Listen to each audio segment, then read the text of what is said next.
안녕하십니까. 자, 이번에는 이제 지난 시간에 계속 이어서요. 그 문제 86페이지입니다. 자, 이번부터는 이제 정책 집행론이죠. 집행론. 자, 뭐 항상 말씀드리는 거지만 이 문제풀이는 그 문제풀이만 단독으로 하는 게 아니에요. 여러분들이 갖고 있는 이제 이론수하고 항상 병행해서 왜 틀렸는지, 왜 맞았는지를 아시는 게 학습의 과정입니다. 자, 1번 봅시다. 이제 정책 결정자와 집행자 간의 관계, 유형 이렇게 나오면 뭐 나카무라 스무르드 모형이죠. 그래서 이제 5가지 고지, 협재, 관 5가지. 이거는 시험 문제 아주 많이 나와요. 뭐 2번도 그렇고 뭐 3번도 그렇고 전부 다 나카무라 스무르드 모형입니다. 자, 1번에 1번. 자, 첫 번째 고전적 기술 관료형. 고전적 기술 관료형은 어때요? 목표와 세부적인 내용까지 정책 결정자가 다 결정하죠. 대신 집행자한테 어떤 권한만 줍니까? 기술적 권한. 그 다음 이제 2번이 틀렸죠. 이제 결정자가 목표를 다 정하죠. 목표를 명확하게 정하는 거는 이제 고전적 기술 관료형이든 지시적 위임가형이든, 그러니까 지금 2번은 협상형이 아니에요. 협상형은 목표 설정과 수단 선택에 관해서 결정자와 집행자 간의 협상이 이루어지는 거거든요. 근데 여기서는 지금 목표는 누가 한다 그랬어요? 결정자가 한다고 했잖아요. 그래서 지시적 위임가형입니다. 그래서 이제 고전적 기술 관료형이든 지시적 위임가형이든 정책 결정자는 정책 목표를 명확하게 세우고, 대신 이제 고전적 기술 관료형은 기술적 권한, 지시적 위임가형은 기술적 권한뿐만 아니라 관리적 권한까지도 주죠. 그런 얘기고. 그 다음에 3번은 뭐 재량적 실현가형에 관한 이제 기본적인 내용이죠. 그래서 그 결정자는 일반적이고 추상적인 목표만 세우고 구체적인 목표 설정, 수단 선택에 관한 모든 권한을 줘버리는 거고, 마지막 관료적 기업가형은 이제 집행자가 모든 걸 다 장악하고 통제하는 유형이죠. 그래서 2번도 뭐 같은 얘기고, 3번 봅시다. 3번은 자, 고지, 협재, 관 5가지 가운데 마지막에 관료적 기업가형. 방금 말씀드렸다시피 집행자가요 모든 권한을 장악하고 정책 과정 전체를 완전히 통제하는 유형. 이게 이제 관료적 기업가형입니다. 그래서 관료적 기업가형은 집행자가 목표 설정, 수단 선택, 이 모든 권한을 다 이제 장악하고 있어요. 그래서 이 관료적 기업가형에 가장 해당하는 거는 이제 4번이 맞죠. 집행자가 주어져. 집행자가 모든 걸 다 장악하고 전체를 통제한다는 거죠. 나머지는 결정자가 주어잖아요. 그래서 관료적 기업가형이 아닌 내용들이에요. 그래서 다시 한번 말씀드리면 관료적 기업가형은 민주주의 원리의 일종의 붕괴예요. 붕괴. 그래서 이제 집행자가 모든 걸 다 장악하고 통제하는 유형이다. 이렇게 좀 알아두십시오. 자, 문제 5번으로 가시면 이제 정책 집행, 그러니까 성공적 집행이 이루어질 수도 있고 그렇지 않을 수도 있는데, 이렇게 이제 성공적 정책 집행인지를 좌우하는 요인. 뭐 일반적인 내용들이죠. 문제 5번 보시면 이제 정책 집행의 성공에 영향을 미치는 요인. 이 중에 이제 가장 부적절한 거. 2번 보세요. 뭐 수단이나 자원이 있어야 될 거고, 적절해야 될 거고, 합법성, 합리성 뭐 당연한 거죠. 그 다음 이제 4번에 정책 의지 자체가 적절해야 되고, 5번에 정책 내용 자체가 명확해야 되겠죠. 이런 것들은 다 맞는데 1번이 아니죠. 1번은 평가는요, 이 집행 다음에 이루어지는 문제잖아요. 지금 물어보는 거는 성공적인 집행을 좌우하는 요인인데, 그럼 집행에 영향을 미치는 요인이지, 평가는 집행이 끝난 다음에 이루어지는 문제거든요. 그래서 1번이 가장 부적합합니다. 자, 넘겨보시면 이제 문제, 우리가 지금 시간 관계상 이 문제가 많기 때문에 이 홀수 문제를 중심으로 풀이하고 짝수 문제는 여러분들이 스스로 공부를 하시라고 했습니다. 그래서 문제 6번을 보시면 이 6번 문제도 자주 나오거든요. 이거는 그 밑에 해설에 나와 있는 표, 우리 이론 시간에 이미 했었는데, 프랭클린과 리플라이라는 학자가 정책의 유형을 총 4가지로 나누고 있죠. 그런 다음에 각각의 정책 유형별로 집행 과정상의 특징이 달라진다는 거예요. 그래서 이제 초점을 어디다 둡니까? SOP를 확립해서 원만한 집행이 이루어질 가능성. 이건 결국 집행 과정의 갈등이 얼마나 크냐 작으냐의 문제죠. 그래서 이제 우리 앞서서 봤던 이 정책 유형 분류하고 연결되는 내용입니다. 그래서 문제 6번은 간단하게 한번 보시면 3번이 틀렸죠. 분배 정책은 중요한 특징이 갈등이 거의 없다는 거죠. 갈등이. 그러다 보니까 분배 정책은 이제 갈등이 없다 보니까 SOP를 정립해서 원만한 집행을 할 가능성이 높아요. 그래서 분배 정책은 집행에 대한 반발의 정도가 높다가 아니라 낮다죠. 반면 재분배 정책은 어때요? 이데올로기적인 갈등이나 계급 갈등이 높다 그랬죠. 그러니까 당연히 반발의 정도가 높겠죠. 그래서 3번이 반대로 된 겁니다. 이건 잘 알아두시고요. 7번. 자, 정책 집행에 영향을 미치는 요인에 대한 설명을 옳은 거. 이거는 뭐 1번이 가장 맞죠. 사바티오는 정책 대상 집단에 자, 이런 말을 하고 있어요.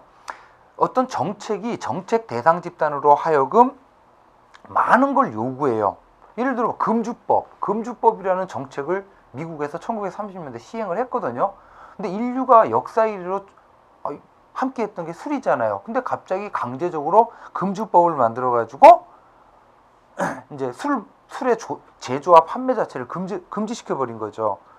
정책 대상 집단들, 즉 사람들에게 너무나 많은 걸 요구하는 거죠. 결국 이제 1930년대 금주법은 실패하죠. 그래서 사바티어는 정책 대상 집단의 행태 변화 정도가 크면 클수록 성공적 집행은 어려워진다고 봐요. 그래서 1번은 맞고요. 그 다음 뭐 2번은 당연히 틀린 거죠. 집행 주체의 집행 역량 이런 것들은 뭐 그 조직의 분위기라든지 이런 거에 의해서 영향을 받을 수밖에 없고, 그 다음에 3번 이거는 이제 현대적 집행론의 출발인 프레스만과 윌다우스키가 임플리멘테이션, 즉 오클랜드 사업이 실패한 원인 중에 하나로 그러니까 집행 과정에서 참여자가 많다 보니까 그만큼 의사결정점이 많아지는 거죠. 그러면 이제 집행의 걸림돌이 되는 거죠. 신속하게 되기가 어렵고, 그 다음에 수혜 집단의 규모가 커요. 조직화 정도가 커요. 수혜 집단이. 그러면 집행은 순조롭게 진행이 되겠죠. 만약 이제 수혜 집단이 아니라 비용 부담 집단의 규모가 크고 조직화 정도가 크다. 그러면 이제 집행은 어렵겠지만, 그래서 그 7번은 맞는 게 1번만 맞습니다. 9번 보시면 자, 행정 관료의 재량을 넓게 인정하자. 그러면 이제 집행을 바라보는 관점 가운데 하향식이 있고 상향식이 있는데, 상향식, 집행 현장, 일선 관료를 중시하는 상향식에서 이렇게 집행 관료, 행정 관료에게 재량권을 줘서 상황 적응적인 집행을 하도록, 이걸 이제 상향식 접근 방법에서 강조하죠. 그래서 집행 관료들에게 재량권을 주게 되면 2번 보세요. 이제 법규가 완벽하게 규정 규칙 절차가 완벽하게 정할 수가 없거든요. 그런 이제 불완전성을 이제 재량을 행사해서 보완할 수 있고, 현실성, 즉시성, 그다음에 다양성을 반영할 수 있죠. 집행 관료가 재량을 행사해서. 근데 집행 관료는 권한이 없어요. 민주주의 원리적으로 봤을 때는 재량을 주면 안 돼요. 권한 없는 집행 관료에게 대표성이 없는 집행 관료에게 권한을 준다는 건 오히려 민주주의 원리하고 충돌되죠. 존중하는 게 아니에요. 1번이 그래서 민주주의 원칙 존중과는 거리가 있습니다. 자, 여기까지 해서 정책 집행 봤고요. 자, 90페이지요. 제5장. 여기서부터는 이제 정책 평가론입니다. 자, 1번 정책 평가의 목적. 뭐 여러분 이론서에 정리되어 있습니다. 정책 평가의 목적. 이제 정책 평가의 가장 큰 목적은 뭡니까? 정책 결과를 검토해 가지고 정책이 원래 의도했던 효과, 즉 목표를 달성했는지를 봐야 되는 거죠. 그래서 1번 목표의 충족 여부도 봐야 되고, 그 다음에 이제 만약 실패했다면, 목표가 달성되지 않았다면 그 원인이 무엇인지를 파악을 해야 되고, 그 다음에 뭐 4번 목표 달성을 위해 사용된 수단, 뭐 하위 목표가 무엇인지를 명확하게 규정하기도 하고, 그리고 이제 정책 평가의 대표적인 방법이 사회 실험이죠. 그래서 이제 효과성을 증진시키는 여러 가지 방법들을 동원해서 이제 사회 실험으로 유도해 나가는 이런 것들이 정책 평가의 목적이라고 볼 수 있어요. 근데 1번 보시면 정책 대안의 예측 결과에 대한 비교 평가. 여러분 이거는 평가가 아니라 뭐예요? 정책 결정에서 이루어지는 정책 분석이죠.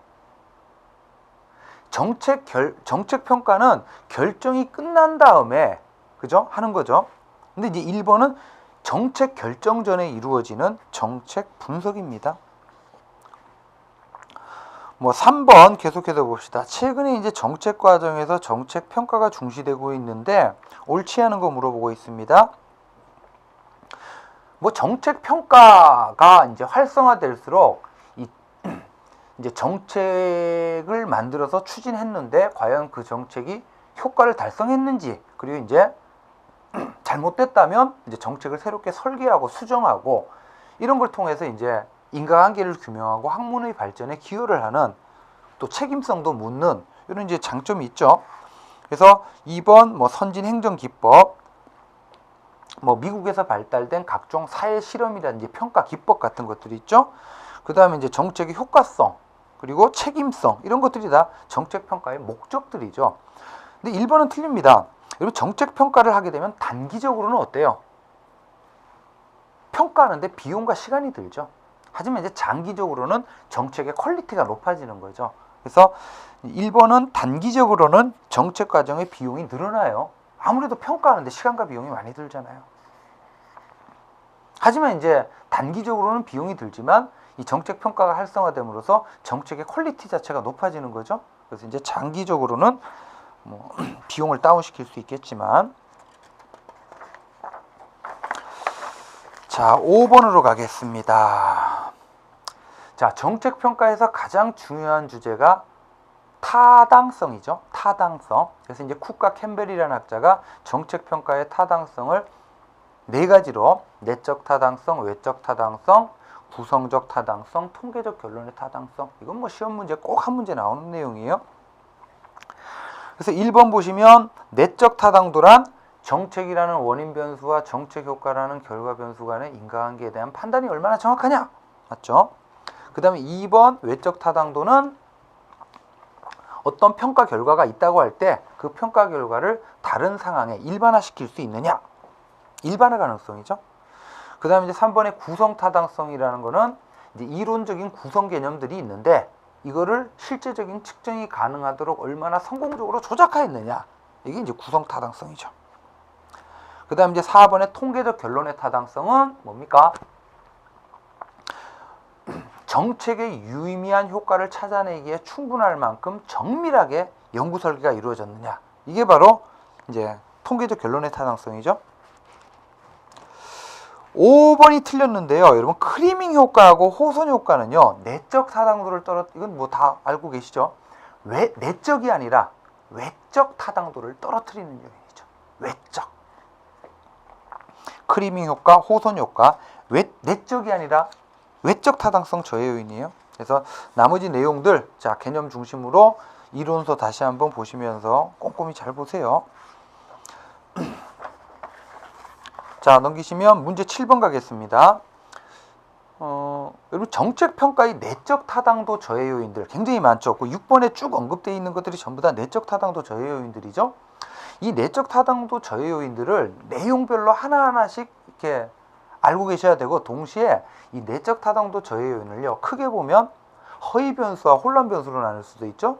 또는 이제 내재 요인하고 외재 요인으로 나눌 수가 있어요. 이건 자, 외재 요인 하나만 기억하세요. 선발 요인. 그러니까 이제 내재 요인, 외재 요인으로 나뉠 때는요, 외재 요인은 실험을 진행하기 전에 개입되는 요인. 실험을 진행하기 전에 실험 집단, 비교 집단을 구성하잖아요. 이때 선발 요인이 작용하죠. 그 다음 이제 내재 요인은 실험을 이제 진행하는 과정에 나타나는 이런 문제들입니다. 그래서 역사, 성숙, 측정 이런 것들은 전부 다 내재 요인이고, 외재 요인은 그냥 선발 요인 하나만 기억하시면 돼요. 자, 문제 9번 갑시다.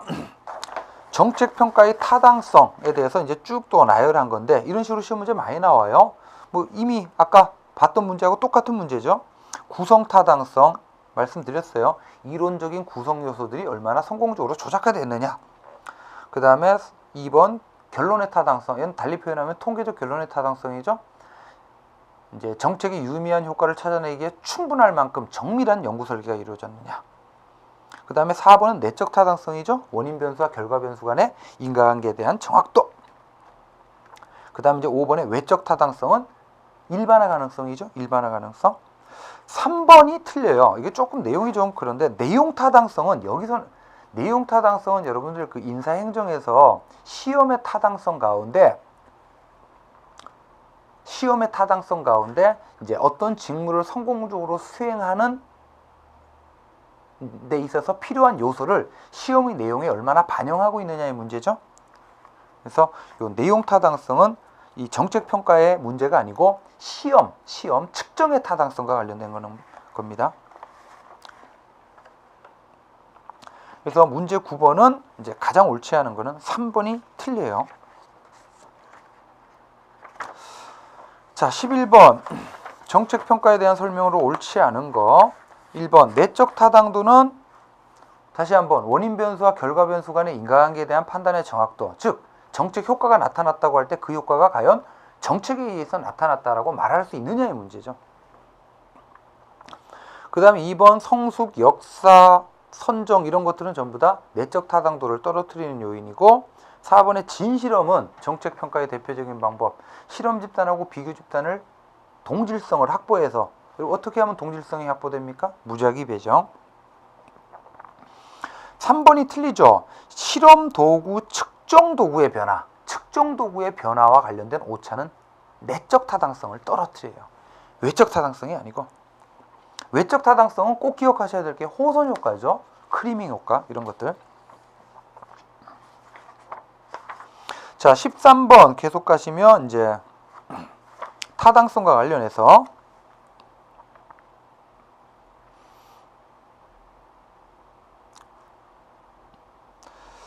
자, 옳지 않은 거 물어보고 있습니다. 이제 진실험 설계. 진실험 방금 말씀드렸죠.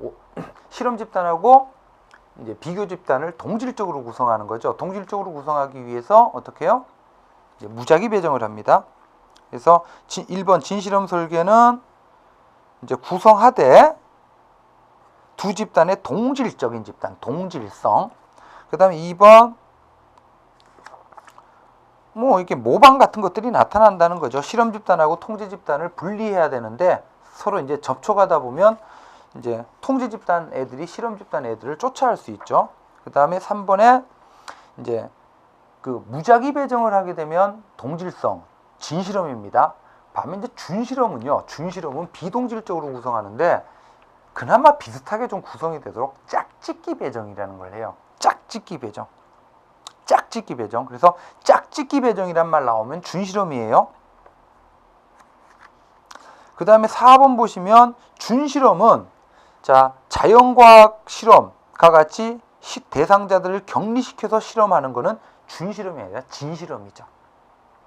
준실험은 그냥 진실험이 아니에요. 그냥 자연스러운 상태에서 진행을 해요. 그러다 보니까 준실험에서는 호선 효과가 안 나타나요.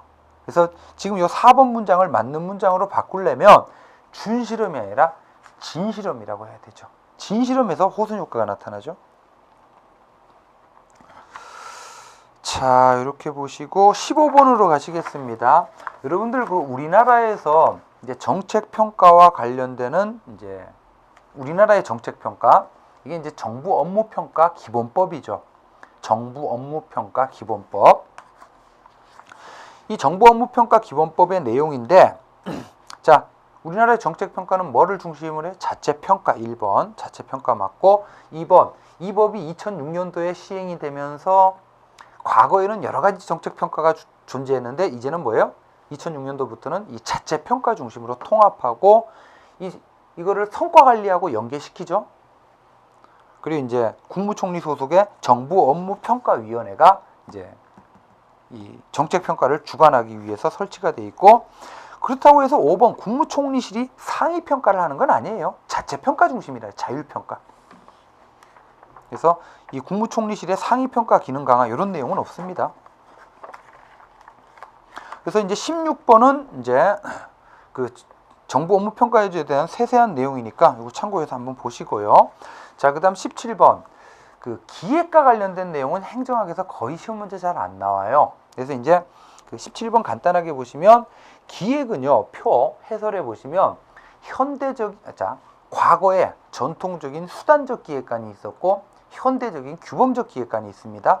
그래서 이제 과거의 수단적 기획과는 가치사실 이원론에 근거해서 목표는 주어진 것으로 보고 목표 달성을 위한 객관적인 사실적인 수단 선택에만 초점을 뒀죠. 그러다 보니까 제3종 오류가 나타났었죠. 그래서 이제 오늘날 현대적인 규범적 기획과는 제3종 오류를 피하기 위해서 바람직한 목표가 무엇인지, 규범이 무엇인지에 대해서 더 검토를 하죠. 그래서 현대적 기획과는 인간적이고 질적이고 목표지향적이에요. 사실지향적인 거는 가치사실 이원론에 근거한 전통적인 기획관의 특징이죠. 자, 그 다음 이제 기획 19번 보시면 기획의 행정상의 어려움. 그 기획의 이제 한계점들 뭐 이런 걸 이제 두루 다루고 있는 건데, 요거는 간단하게만 좀 말씀을 드리면 이런 겁니다. 이건 제 답이 그냥 그래. 자, 기획의 답은 1번이에요. 기획의 그레시안 법칙이라고 해서 이 기획의 그레시안 법칙, 요거는 기획을 수립하는 과정에서 나타나는 한계 요인인데, 요거보다는요 그레시암의 법칙이라는 걸 기억해 두세요. 그레시암의 법칙. 경제학자 이제 그레시암이라는 사람이 이제 주장한 법칙인데, 그 해설에 있네요. 해설에 그 세 번째 줄 보세요. 끝부분에 그레시안 법칙은요, 원래 뭐냐면 악화가 양화를 구축한다는 경제 법칙이에요. 악화가 양화를 구축하는. 그러니까 이제 나쁜 돈이 유통을 하게 되면 좋은 돈이 이제 그러니까 나쁜 돈이 악화가 양화, 좋은 돈을 몰아내는 거죠. 불량화폐 이런 것들이 이제 돌아다닌다는 건데, 요거를 이제 응용을 한 게 기획의 그레시암의 법칙이에요. 그래서 이제 주로 기획이라는 업무는 어떤 업무입니까? 창의적이고 미래에 대한 설계잖아요. 창의적이고 모험적이고 도전적인 업무인데, 이 기획가들이 창의적이고 도전적인 이 기획 업무를 하는 것이 아니라 일상적이고 반복적인 일들을 하다 보면 일상적이고 반복적인 일들에 의해 매몰이 돼가지고 창의적인 기획 업무가 그러니까 몰려 나간단 말이야. 크라우딩 아웃. 요거를 이제 그 기획의 그레시암의 법칙이라 그래요. 그래서 이런 건 있다는 것만 좀 알아두십시오.